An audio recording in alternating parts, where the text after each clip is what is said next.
Next, on Binge with Baldrick. We'll visit the ho-ho home of Santa in the real North Pole.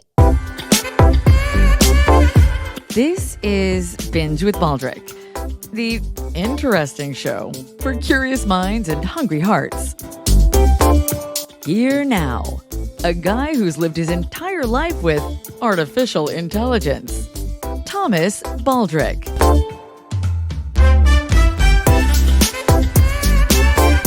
Holiday greetings, friends, along with much love and gratitude for being here. I am Thomas Baldrick. I woke up today. Life is good. I am Julian Baldrick's dad. I'm at the Santa Claus House in the North Pole playing in the snow. So let's go. Despite Santa being larger than life here and larger than you'll ever see, and perhaps too good to be true, but yes, Virginia, there really is a Santa Claus, and he lives right here in the North Pole community, in his real Santa Claus house, built with real-life Christmas magic. Santa Claus, I've experienced the magic already.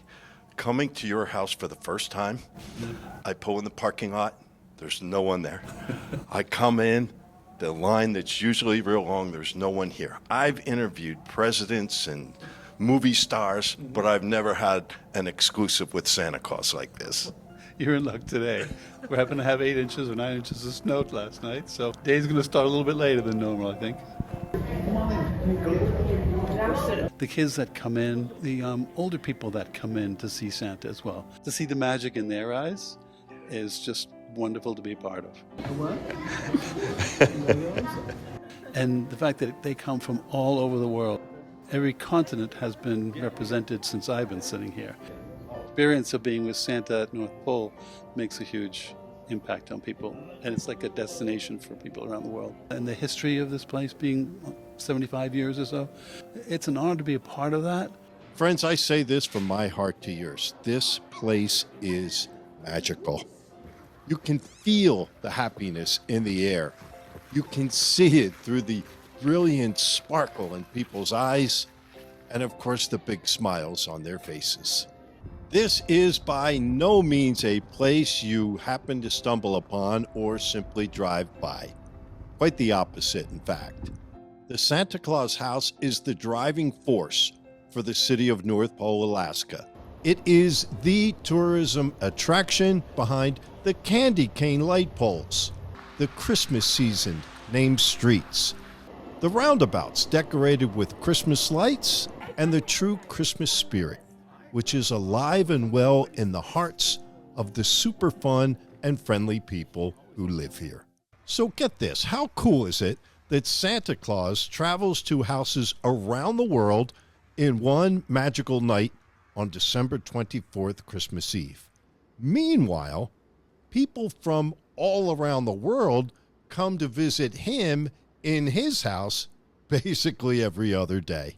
Paul, you're operations manager here, title, and this is quite an operation. It is quite an operation. It's I think it's a lot bigger than most people understand. Paul Brown not only married his wife Carissa, he married into the family business, which now includes their children. It's an enjoyable business for us. We absolutely love Christmas. Very much we take a lot of pride in what we do and being able to bring the spirit of Christmas from a little tiny town like North Pole, Alaska, and send that all over the world. For the most part, as you can expect, when people visit Santa Claus House in North Pole, Alaska, they're coming in a happy mood. They're coming in excited. They want to visit with Santa. We want them to come in with a smile on their face, but we want them to leave with a bigger smile on their face. You know, where else in the world can you sit on Santa's lap all year long? You know, if it's July and you come in with a wish list, he's here. He's happy to hear that wish list from you no matter what time of year it is. So there is a magic to being a place called Santa Claus House located in North Pole, Alaska. We take it for granted, I think, to an extent. But, you know, especially this time of year during the holidays, it's something that we're very, very proud of. Overall, the Santa Claus House family includes about 50 employees as well as Santa's family pets, his beloved reindeer. Hi, baby. What are you doing? Hi, Blitzen. He has an Antler Academy on site, and Rebecca Jones has the responsibility of helping Santa care for the reindeer. I grew up in Arizona, but told my parents I was going to be a wildlife biologist and live in Alaska. Here I am. I'm lucky enough to be able to take care of Santa's reindeer. Hi. Everything about this environment is perfectly suited for them. They're Arctic animals, from the thickness of their coat, the density of their fur, the way their eyes change colors during the season so they don't succumb to snow blindness, to their layer of body fat and the density. This seems like it's very cold for us, but this is their favorite time of year. Prancer, hi. Oh, that's my glove. I'm going to need that, okay? I'm sorry. How do they react to the humans? Very well. They've been around people since the day they were born. Oh, you're my buddy. So they're very, very adapted to interacting with humans, and they love it. They enjoy it very much. They are gregarious. They are social animals, but they are herd animals, so they do need company, so that's why they work so well in groups. And they all have unique personalities like us humans? Yes, you get the shy ones, you've got the more social ones, you have the ones that like to play pranks. Oh, they like to play reindeer games, they like to flip over all the feeders after I've set them up just because they think it's funny. You ready for lunch? They are ready. It was so much fun visiting with Rebecca and the reindeer. She even let me help in serving them lunch. Easier said than done when you're holding a camera and your hands are frozen solid. Lunchtime! Now, you not only work with reindeer, Rebecca, but you work with people. It is a joy. I've had people that have come and they're like, I didn't even know reindeer were real. And I said, yes, they are. They're right here.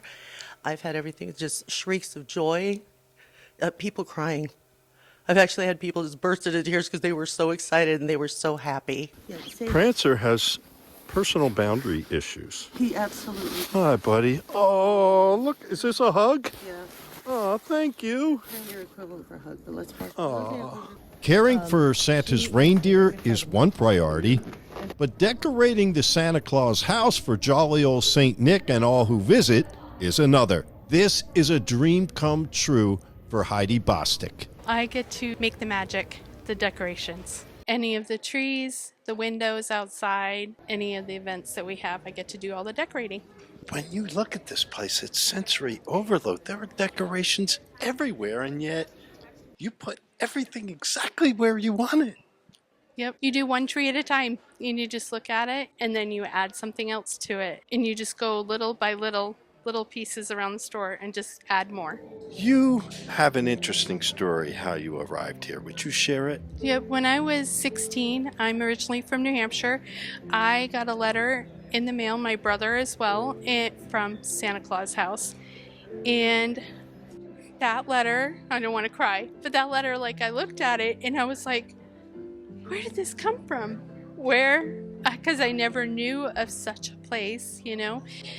About 4 or 5 months later, my mom goes, you're going to live with your dad in Alaska for the summer. And I was like, okay. And so we came, and I never left. And I met my husband probably about a year and a half later. He's from Massachusetts. His dad was here, retired Air Force. And 40 years later, here we are. In that time, I stayed home with my kids. I returned to work Safeway as a floral manager.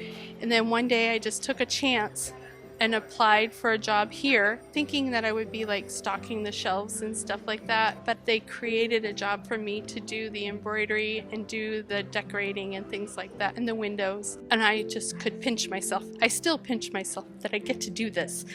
I took a chance and I love it. I just love it. You are perfect for this. Like, one of the things I love about this place, and I mentioned this to Paul, King Elf, I guess, but I said to him, you've hired the perfect people. You have to have a passion and a love for Christmas, and it's so good to make people smile and the joy that you bring to them. All right, so what happened with Santa? He gave him a high five, but he eventually started crying, so. So you get that from you? Must have. What's this place like for you with a 15-month-old? It's got to be magic. Oh yeah, that's the whole reason why we came up here, is maybe? because it's like, what kid can say they've been to the North Pole and they've been there where Santa is and his reindeer and everything. It's really magical and a great experience that hopefully he'll treasure when he's older and understands, so. How about you? You treasure it now? Absolutely. It's once in a lifetime I get to take both of them up here somewhere like this. Of all the people I've seen with Santa Claus, no one was more cocky than you. You've had to be a good boy this year. Yes, I was. I absolutely was. It was great to get a chance to pose with Santa. I did it because of the memories. My childhood were filled with Santa Claus. We're filled with gifts. We're filled with, dreams of coming to the North Pole. And so to be able to do that in real life as an adult is still pretty cool. Why did you plan this place? Yes. Because I didn't know there was only 4 hours in the day, and and it was the coldest city in the whole of America. It's so nice of you to do this for him. He's obviously much older than you. He's been a good boy this year. He's been a really good boy this year. Merry Christmas, both of you. Thank you. I saw you do something over in the other room there. Oh, I had my picture taken with Santa, and that was a present for me for my 85th birthday. No way are you 85. Oh, yes, I am. Tell me about that desire to see Santa. I wanted a picture to send to my husband, who were separated because he's very ill. And so I'm sending him a few pictures. He's got dementia, so he doesn't know who I am talking on the phone all the time. Well, the magic of that moment, he'll see you and he'll know you, I'm sure. Yes, I think so. Merry Christmas. And Merry Christmas to you. So, if you love Christmas, you will love the Santa Claus House. You will also love the city of North Pole, Alaska. I know I did. So much so that I wound up creating separate podcast episodes on each when I originally planned to combine them into one. My Christmas wish is you will enjoy Binge with Baldrick enough to subscribe and share it with others. Regardless, until next time, Godspeed, my friends, and may every day be like a Merry Christmas for you.